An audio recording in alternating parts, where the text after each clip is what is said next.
Well, it's nice to be back at the Ask Good Game desk, Hex. Yeah, it certainly is. And we'll kick things off with this letter we've got from VR Dude, who is from Perth, Western Australia.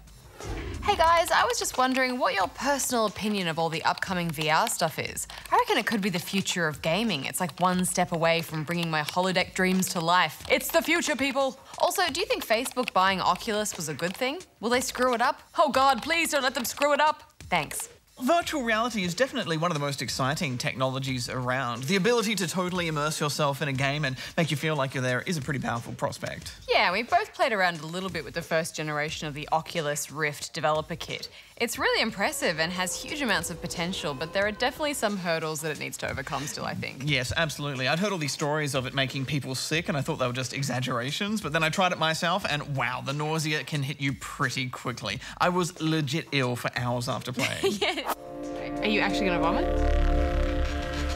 I think I'm okay. It's definitely an intense experience, but the newer models with higher quality screens and better positional tracking apparently help reduce that a lot. So I guess it comes down to the games being designed for VR from the ground up. We've heard that Eve Valkyrie, for example, has spent a lot of time fine-tuning the way your virtual hands sit, the space inside the cockpit, and all sorts of seemingly minor things that can have a surprising impact on how comfortable it is to be in virtual reality. yeah, and I think that everyone's pretty quickly realised that having games where you're sitting down, like racing and flying games, helps the experience a lot. As soon as your virtual self starts running while your real self is sitting, it just, I don't know, it just messes with something between your brain and your stomach and it doesn't feel good. It's a bit of a disconnect, isn't it? Oh, no. I had to shut my eyes.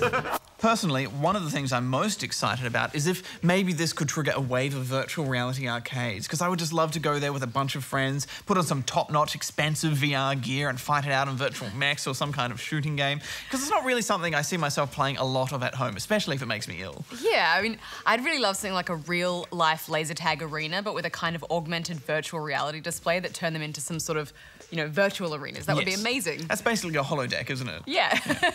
As for Facebook buying Oculus, well, I can certainly understand the skepticism, but overall, I don't know, I think it seems like a good thing to me. It certainly didn't come cheap, which means they're serious about using the tech and probably believe in its potential. And I'm actually quite excited about the applications of VR outside of gaming that we know that Facebook would probably be looking to explore. Yeah, and at the very least, hopefully it means we'll get our hands on the first consumer version sooner rather than later. Also, it's good to see Sony jumping on board with their Morpheus headset, and hopefully we'll get a crack at that at E3 this year. And with more and more rival headsets emerging, it certainly looks like VR is going to be more than just some passing fad. Yeah, well, we'll just have to see, I guess. But now let's move on to You Review. So this is a segment where we like to see what you thought of the games that we've reviewed. Yes, and this week we thought we'd have a look at Wolfenstein: The New Order. Welcome to the water. Seems like most of you were impressed with it, like the Frog here, who said, "Never would I have expected character development of BJ or the people around him in a reboot of an old-school FPS. I haven't felt this type of attachment to characters since Mass Effect 2. The old-school one-man army is great with the different ranges of gun attachments. Loving this game. 9 out of 10.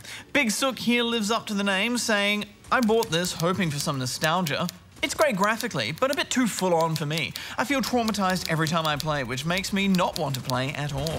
Thought I'd seen it all, but I'd never seen true cruelty until now. 7.5. Well, I guess ultra-violent Nazi killing isn't for everyone, Barjo. Likewise, Walter White seemed completely unimpressed, writing just, meh, 3 stars. Sorry, pal. Don't mean to. Clearly a hard man to impress. If you would like to leave your own reviews, you can do so on our website or on the Good Game app. Yes, but on that note, it's time for another postcard from Goose.